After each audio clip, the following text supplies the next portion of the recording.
everyone receive is a reflection of us. Welcome. What is the definition of sovereignty? What does being sovereign mean to you? Well, sovereignty is the power over a country, a governance, controlling measure, if you will. We hear it a lot with these sovereign citizens who are above the law. But you see, they are claiming that they don't abide by it. Fair enough. But you see, I'm talking about what does it mean to be sovereign? Because I believe our governments and politics think that they are. They are above the people. They are sovereign to their decisions, but yet they're immune to the repercussions of their failings. You see, it should be the other way around. People of Earth, no matter what country you live in, should always be sovereign above their government leaders. They have the power to kick them out if they don't believe in their policies. This is what it's all about. The people are sovereign, not the government. So, how did we get here? How did we get to positions where no matter how much the people rally or support, the government cannot be removed? Why do we live in this dishonest trust government when we should be in a high trust government? Well, a lot of the problems stem from the fact that we have division. It's always bothered me a little bit. Why do we have a left side and a right side? Why is it that everything is divided? A football team, a left and a right? Because it creates sides. Everyone is divided in their thinking. I believe in this, not that. And it's handed down through generation through generation. It's fed lies and manipulations. You like this and don't like that. So we are seeing ourselves differently from people. Not as a whole, not as individuals with unique capabilities or unique ideas. We're seeing them as different.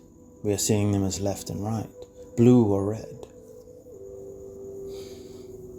So the government creates this divide in people. They do it with the unvaxxed and the vaxxed. They do it with the Ukraine and the Russian. They do it with everything. They create the division and they push the sides. That's them now, creating division, challenging the status quo. You see, once they create this divide, there's a sense of no confidence in their vote. How can we trust the people if they themselves are not united? So they create this false trust that they cannot be trusted. The people will always revolt, therefore keeping their power. Because the people are not unified in their decision making. They create separation. They are therefore giving away their power. Yeah, it's tough to see. And in my world, I look at it and say we shouldn't have a left and a right government. I think sporting teams, sure, no problem. It's always good to have sides and pick a team to see who wins. But no one is against each other. This is what they do. So why can't we have a government that is not left or right or factioned off into different groups and challenging power because it's a false sense of reality? This isn't about this one world government creation thing. No, screw that. This is about nationwide. So let's talk Australia. We have one governing body which is elected by the people. This governing body therefore has sections within it. Farmers controlling farming, miners controlling mining. We have Hospitals being controlled by doctors and nurses, the people who know what they're doing, the experts, not some bureaucratical hand-me-down or puppet in a coat that doesn't know what they're doing, paid to push a narrative. You can have the media being controlled by proper journalists, the independents. It's just like a management tier structure. You have the leader who is stopping corruption. He is the one, or she is the one, that is challenging all of this. They are doing the deals array and they are pushing out all of the corruption. Everything is transparent. Within 3 years, you can change voting so it's not stuck to just one person. You keep it internal within the government. New leader brings different ideas. Change, you rotate. Why not? So many different aspects that you can create. We wouldn't have all this endless voting and wasting money in campaigns. Money could be spent and well spent elsewhere. People would only vote there for the local communities, changing their environments of where they are. But you see, if something goes wrong, they can remove. They can challenge. There is an external watchdog, a royal commission, a commission that is free from government body. But what about opposition, you say? Well, there is a group in government for the opposition, an internal watchdog. These are the ones to make sure that everything is passing well. There is no corruption. Everything is transparent from all of it. Some things might be silenced or narrowed down for people, but never hidden. No, everything is open and free.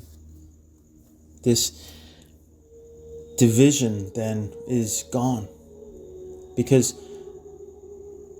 it's not one person making all the decisions of power. It's a united group.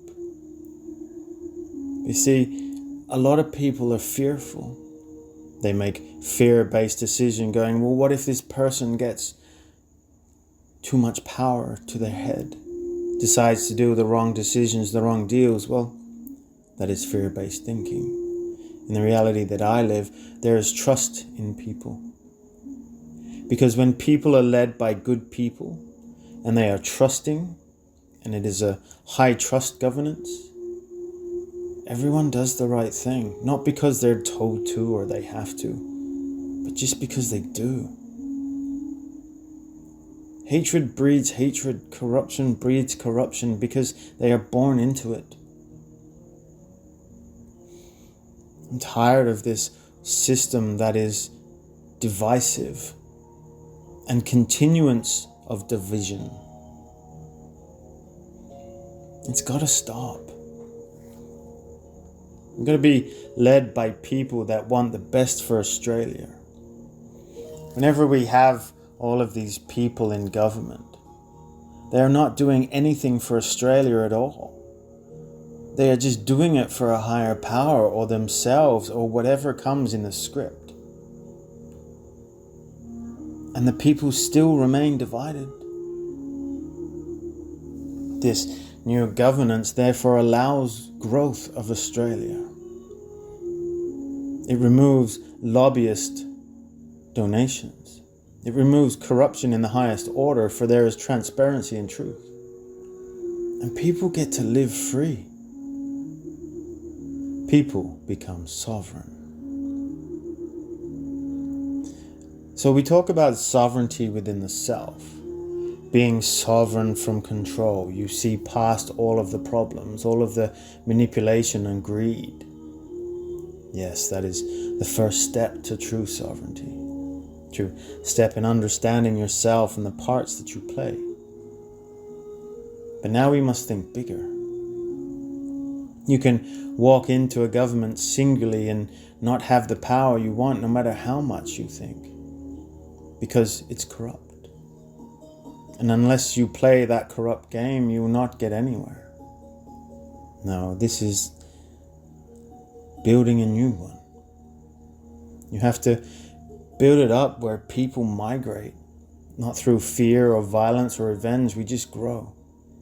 We outgrow the current system, whether they sit illegally or not, or they aren't for the people anymore. They are making up their own laws just to protect themselves. A shift needs to occur where people just stop following their laws and following their ideas and stop paying taxes and move into this new way. No, I don't mean that you just stop, but imagine if everyone did. Imagine if everyone just stopped and joined a new party, a new system, a new government. Imagine that. They would fall. They pride themselves on their power and their safety, sitting in their high chairs overlooking and ruling the tennis players both left and right.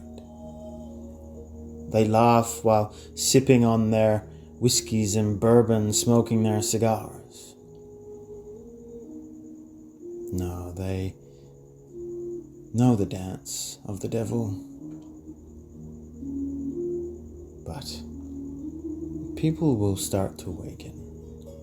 The more sovereign people become, the more they realize that this is not the world that they were born into. The new mind and new people start to rise. The fluidity of dance and love and growth starts to appear. And true sovereignty rises once again. So it is with that, I leave you with peace and love. Take care.